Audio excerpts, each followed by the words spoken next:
village. Why then do you live back in the days? Don't be left behind. Join the new normal of digital world. Let radio and television be at your fingertips. Get news and current events, entertainment, sports, kiddies programs, and more at your beck and call on Al-IyamoyeTv and radio. Just visit and subscribe to our YouTube channel. Follow us on all social media platforms. Then you are a global citizen. Al-IyamoyeTv and radio. Voice of the voiceless.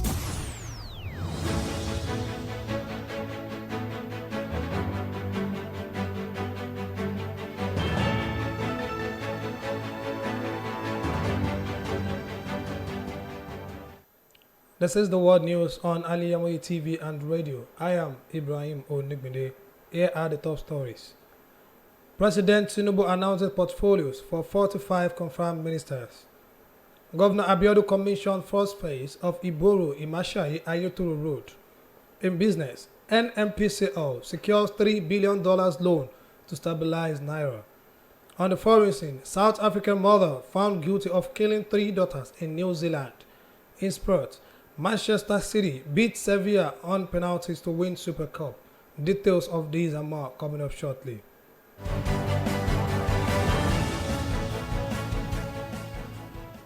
Welcome back. Now the news in detail. President Bola Tinubu on Wednesday released the portfolios for the 45 confirmed ministerial nominees.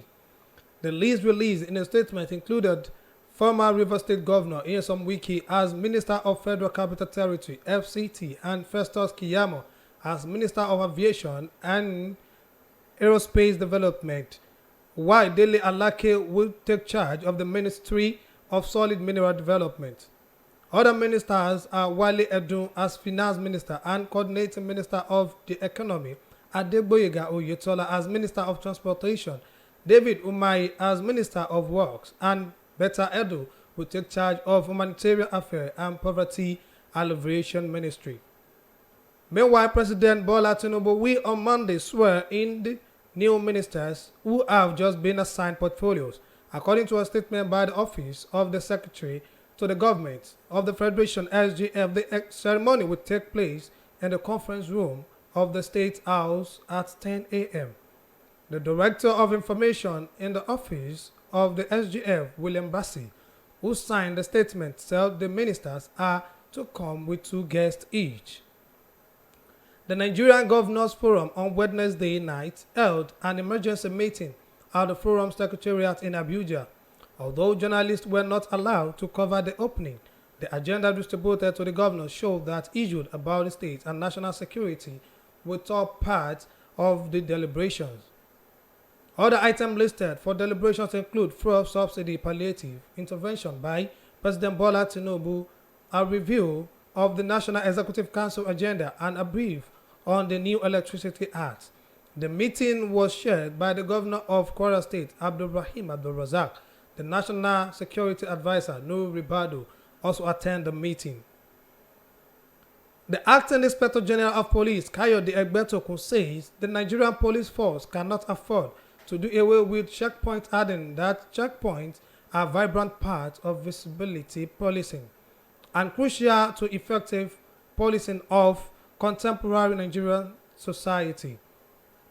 The police chief also ordered the deployment of the monitoring unit and X-Squad operative in collaboration with supervisory senior officers to conduct thorough assessment of the key checkpoints along highways.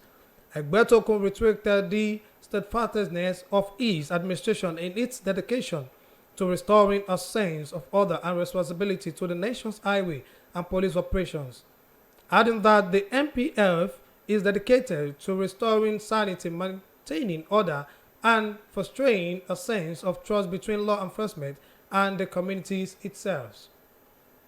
The first public relations officer, ACP Olumoyiwa Adejobi, disclosed this to the newsmen on Wednesday night. Governor of Ogun State, Dapo Abiodun, this Wednesday commissioned the first phase of the 21-kilometer Ayetoro Road in the Yewa North local government area of Ogun State. The completed first phase of the road, which is 7 kilometers in length, is the third road to be commissioned by the current administration in Yewa land.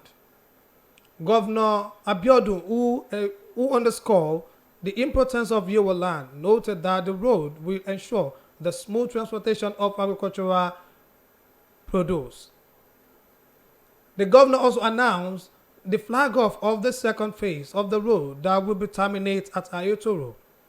He urged the traditional rulers and people of the community to take ownership of the road. Ella, the paramount ruler of Yewa land, as well as traditional rulers of Iboru and Imashai, thanked the governor for the reconstruction of the road and also commended him for giving more priority to the development of Yewa land. Meanwhile, Governor Dapo Abiodun has directed the Ministry of Works to do an assessment of the Itaoshi to Iboru Road with a view to begin immediate reconstruction of the road. Speaking on Tuesday in Iboru in Yewa North local government, the governor said the reconstruction work will be divided into phases. Governor Abiodun pointed out the road, which is one of the numerous federal roads in the state, is very important and strategic. The federal government had earlier promised to reconstruct the road. Governor of Oyo State Onigbinde has advocated a single-term tenure for political office holders. This is contained in a statement issued on Wednesday in Ibadan by the Chief Press Secretariat to the Governor, Sulaiman Olanrewaju. According to the statement, Makinde stated this at a dinner in honor of the National Executive of the Pentecostal Fellowship of Nigeria to flag off their retreat in Ibadan. The governor said this would allow such political office holders enough time to do everything they have in mind within a single term instead of thinking about a second term. You are listening to the world news on Al-IyamoyeTv and radio. Still to come, business, foreign and sports.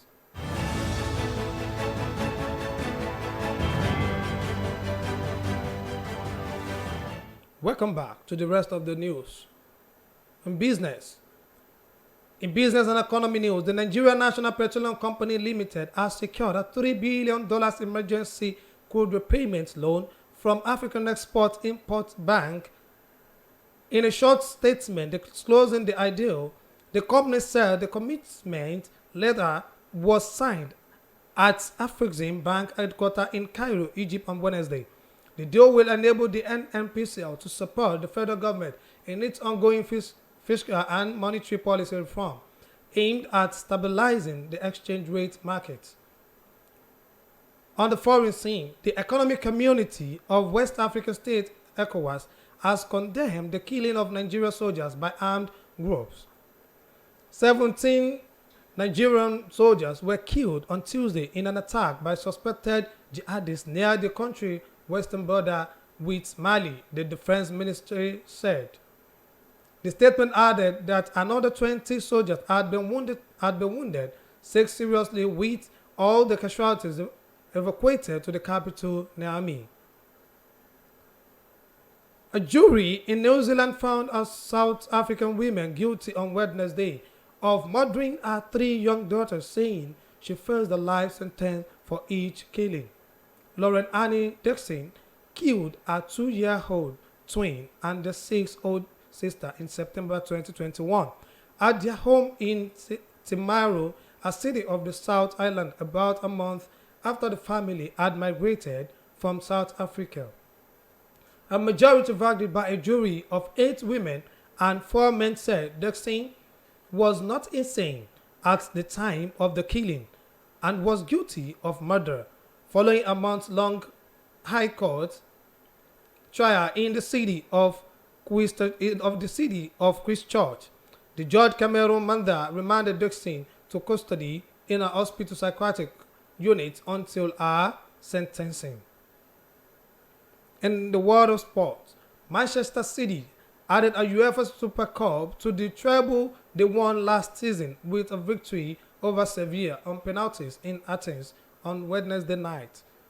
Pep Guardiola Champions League winner lost the Community Shield to Arsenal in a shootout, but saw their fortune transform when Sevilla Nemanja Gudek hit the bar after 9 successful penalties. City had to come from behind in an entertaining encounter to force penalties after a 2-running header from Yusuf Al-Nasseri put the Europa League holders ahead of 25th minute. Exciting youngster Cole Palmer equalized for the English club in the 63rd minute with a looping header from Roddy's cross. To end the world news on Al-IyamoyeTv and radio, a quick recap of the major stories. President Tinubu announced portfolios for 45 confirmed ministers. Governor Abiodun commissioned first phase of Iboru in Mashai Ayetoro Road. In business, NNPC have secured $3 billion loan to stabilize Naira. On the foreign scene, South African mother found guilty of killing 3 daughters in New Zealand. In sport, Manchester City beat Sevilla on penalties to win Super Cup. The world news was edited and produced by Abidat Tawheed. For more news and updates, you can follow us on our social media. On Facebook, www.facebook.com/Al-IyamoyeTv and radio. On Twitter, @Al-Iyamoye_TV. And on Instagram, Al-IyamoyeTV. On YouTube, @Al-IyamoyeTV. You can also stream live by logging on our website at www.aliyamoyetvradio.com. I am Ibrahim Onigbinde. Thanks for listening.